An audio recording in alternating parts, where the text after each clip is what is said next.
Hey guys, thank you for entering the chamber once again.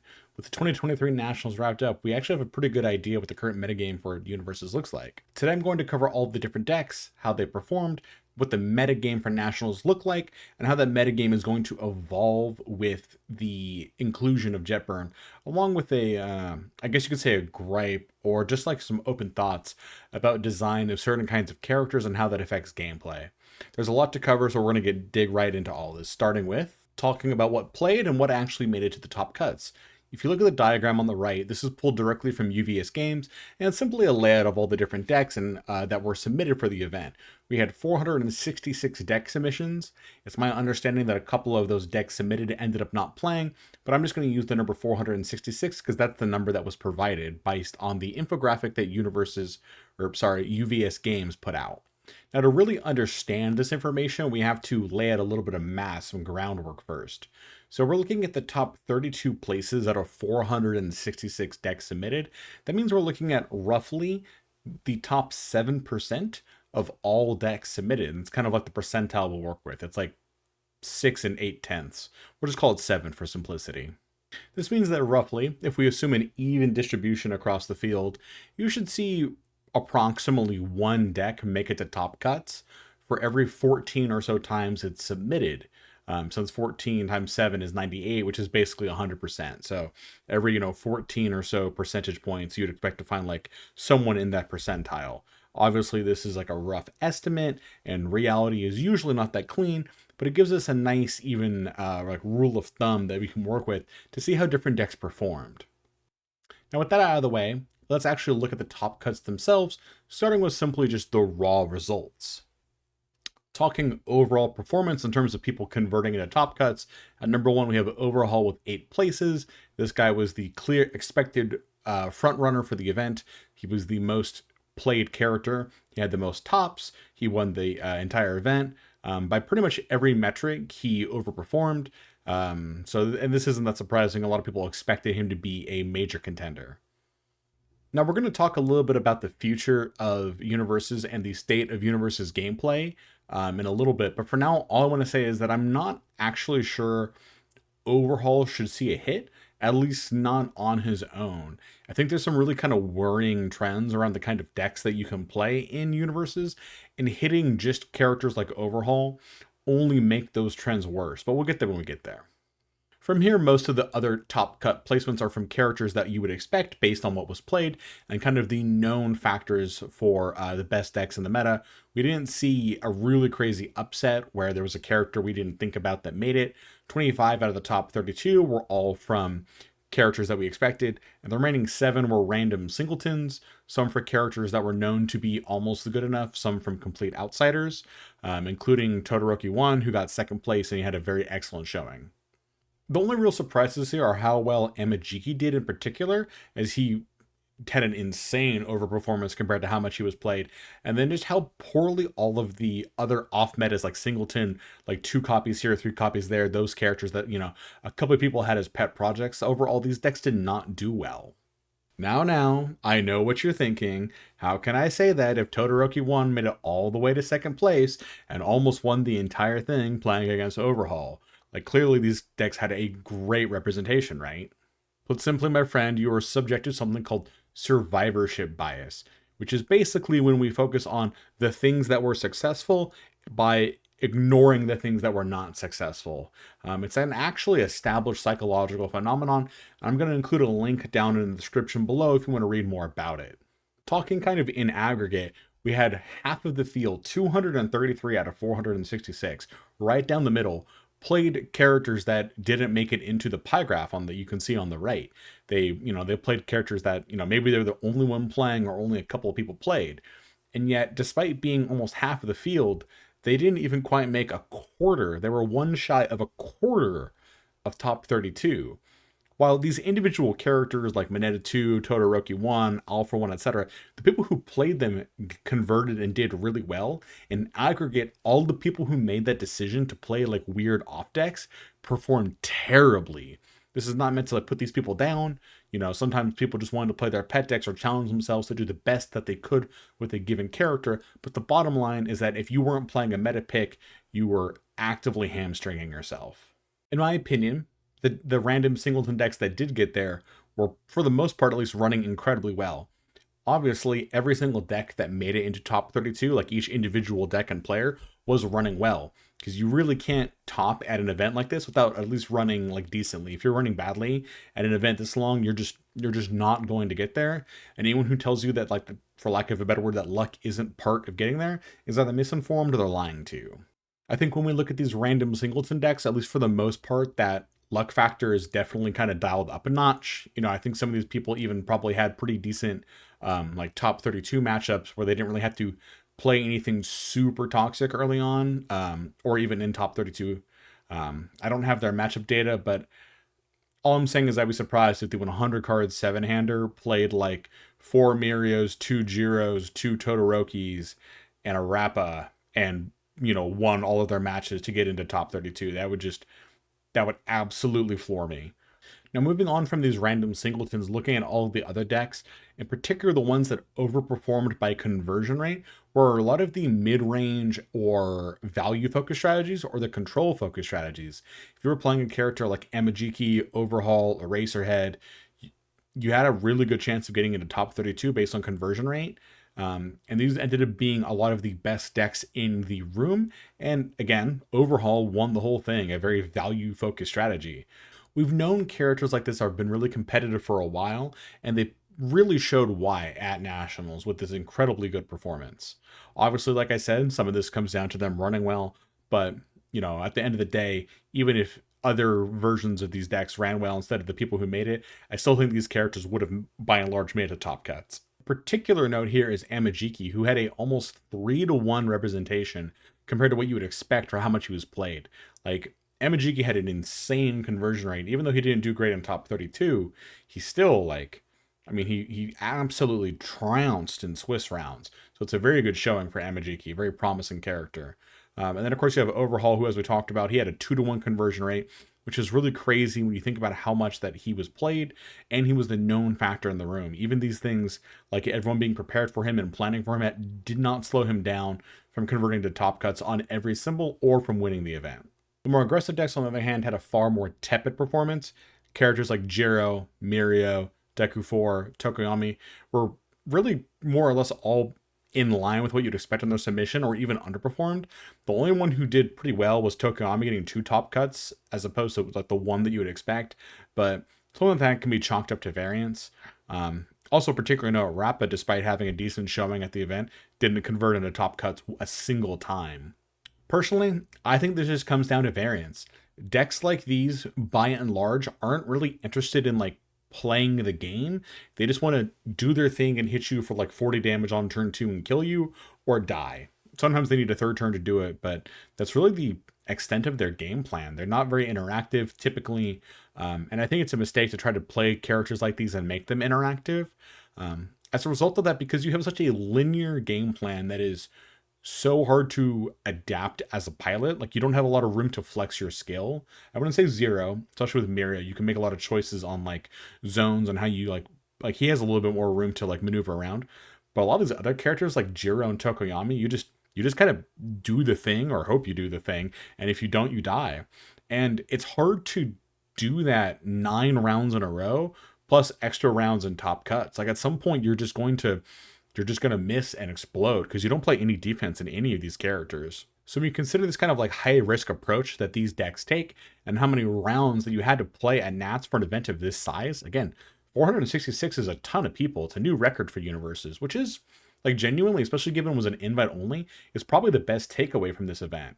I think a lot of the other metrics around people showing up to PSEs, regionals, that kind of thing have been on the downturn, but we had a lot of people come out for Nats, which is a good sign. Um, Anyways, playing a character like this, if you miss, you're going to die, and it's just something you sign up for. And I think on an event this long, you really kind of see the downside of playing a character like this. This moves me to talking about the current state of the metagame, where generally speaking, you really only have 2 choices. You can play these ultra aggressive, almost combo focused characters, or you can play almost anything else, any kind of like value focused, control deck, mid range deck, your own pet brew. There's a huge list in the second category. I'm kind of lumping a lot of stuff together. And this is tough for design team to handle because it's important for a format to have good aggressive decks that stop the game from becoming just like a greedy arms race. But it's also really bad to have aggressive decks like this where they're so uninteractive and they generally speaking make for very bad games. Like if you enjoy playing combo decks, you're gonna have a blast playing like good Jiro or Tokoyami, but not many people who die to them are going to respond as like they're not going to report on that game fondly. They just kind of sit there and die. They don't have a lot of input on what happens. Exacerbating this problem is the fact that these decks don't really do that well at really long events. They tend to be like local menaces or, at smaller events like PSCs or smaller RLEs, they become a major threat. But as that round count keeps going higher and higher, and you have to be more consistent, playing a more consistent, actually interactive focused deck where you can, really flex your capabilities as a player becomes a far more appealing option. And we see that in the top cuts for this Nationals event. And that makes it tough to really justify hitting either end of the spectrum, because if you hit the aggressive decks in some manner, because I'm assuming we're going to ban list after this Nats. If you hit these aggressive decks, the end result is that all these like other mid-range and control decks, which already clearly are tall enough to ride and at some point are some of the best decks in the game, frankly, are just going to completely take over. And I don't know if that's going to be good for the game either. But I also don't know if it's going to be okay for us to just hit those strategies to kind of lower like the top end, because the bottom end of this curve of these really like low to the ground aggressive decks make for such just like bad games in general. So I think design team's going to have to be very careful with whatever they opt to do after Nats. And if they want to wait until Jetburn at HLC, I won't be too surprised, although I'm still finding it more likely than not that we're going to see some kind of update after today. Personally, I wouldn't mind Capture Evildoers going as like a starting point, but we'll see what they end up doing. Okay, now let's talk about how Jetburn shakes up this equation. Put simply, I'm really not sure that it does, to be completely honest with you. Like, I think there's characters like Gentle Criminal, Todoroki 4, and maybe even Ochako 4 that are going to join these list of like these very meta decks, somewhere in the, either like rogue tier or higher. But I don't think it's going to shift up this current dynamic of either playing like a really aggressive, uninteractive, almost combo deck, or playing like some kind of value strategy where you actually play the game. Like a lot of the issue is how narrow your options are for aggressive decks that allow your opponent to still kind of like play the game and have some input on what happens. You're largely going to be choosing between trying to combo kill your opponent on turn 2 or just playing a strategy that hopes that it doesn't happen to them. If you're playing like, again, to talk about the person who got second place, if you're playing like a seven-hander with 100 cards in your deck, you're not going to consistently see any kind of particular defensive piece. And I think you're mostly praying that you don't just run into a string of decks like this. And honestly, that's like a realistic option, especially at bigger events. My concern for this and how this is going to get shaken up with Jetburn personally is with Todoroki 4. This guy provides a lot of stats to all of his attacks, almost in the Ojiro 2 category. It's pretty easy for him to give +2/+2 to everything, and depending on his stage and attacks, he can conceivably get to +3/+3. Same thing that Ojiro 2 did. The difference is that he swaps out the ability to replay an attack for the ability to just disable parts of his opponent's stage, which makes him even more uninteractive. There's no point in I don't want to say there's no point. But for lack of a better way to articulate it, there's not much of a point in playing like neat defensive pieces if they're just going to get sealed and turned off. It makes for like a very, very like negative play experience to be on the receiving end. His only downside is that he kind of has to organically draw his attacks. But when he goes in, it's terrifying to defend against, even if you have a full stage, because so many of your best pieces just end up disappearing. I really don't like design like this and prefer to make characters closer to Rappa. I know Rappa also has Giant go in on turn 2 energy, and it's true that he does, but he at least A, has to just naturally draw like a giant hand. B, he has to really hamstring himself in the early game to do that. And C, if the game actually does go longer, the character doesn't scale well. Like, yes, when you have 9 foundations, you have way more to work with when you're playing your 5 attacks. But from another angle, if you can play 5 attacks on like 3 or 4 foundations, like sure, the 9 foundations will help you, they'll make those attacks bigger, depends on what the foundations are, but you're still playing like 4 or 5 attacks. Like you could have done that with 3, you just have 9. Like it just doesn't scale the same way that some of these other characters do, which is good design because he's supposed to be a low to the ground character. The longer the game goes for you, the better that matchup should be. You also get some input on what Rappa's options are, since he has to actually hit you to play an attack. You, as the defending player, have some real input on his options based on what you choose to block or not block. When you play other decks like Jiro or Tokoyami, either A, the attacks are just unblockable, or B, you can like maybe just block a move and you just have to kind of like pick one and cross your fingers. You're not really making a strategic decision. You're just looking at your hand and going, I have one high block. I guess I can block Dark Shadow Ruin, and then I have to pray they don't kill me after that. And if they do, there was nothing I could have done. And if they don't, I still didn't really have much of a choice. But against like a character like Rappa, you really do make a choice based on what you want him to replay or not replay. It's a very different dynamic. On that note, I actually think Ochako 4 is a very well-designed stat stick offensive character. Like, yes, she provides a lot of stats for a relatively low cost, plus 3 speed or damage for flipping foundation is an insane exchange rate. But, and again, good design here, right? A, she only gives speed or damage, not both. B, as you keep flipping cards to pump your attacks, over time, you're going to like demolish your own stage. Like, you'll still have foundations, but they're just going to be a bunch of face downs. Yes, the character does unflip one when she plays multiple charges, but that just kind of offsets what she's doing, and it doesn't like take away from the fact that she's going to just like completely eradicate her own stage. And I think that, again, that's like good design.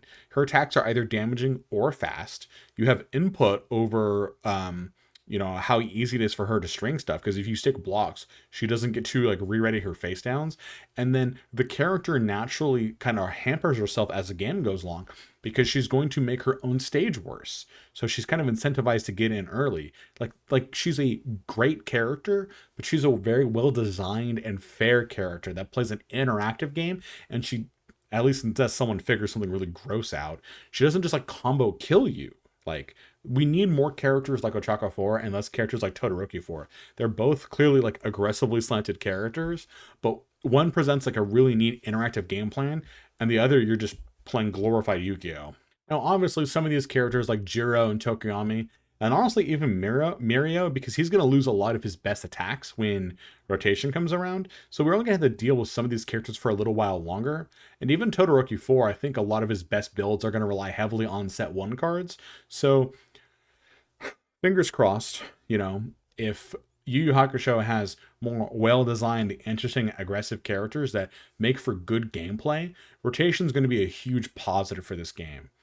But right now, I think for Jetburn, you're going to have to buckle in and just A, hope you just don't have people playing these decks at your locals, or B, if you do, just hope you dodge them because you're not going to have a good time. Unless you really enjoy just watching your opponent combo on you, I guess, or blowing up a wet paper bag. But I think most people will agree that they typically don't make for good games. That's going to cover up my review for Nats 2023 and what I think the future of Universes looks like, at least in terms of the metagame.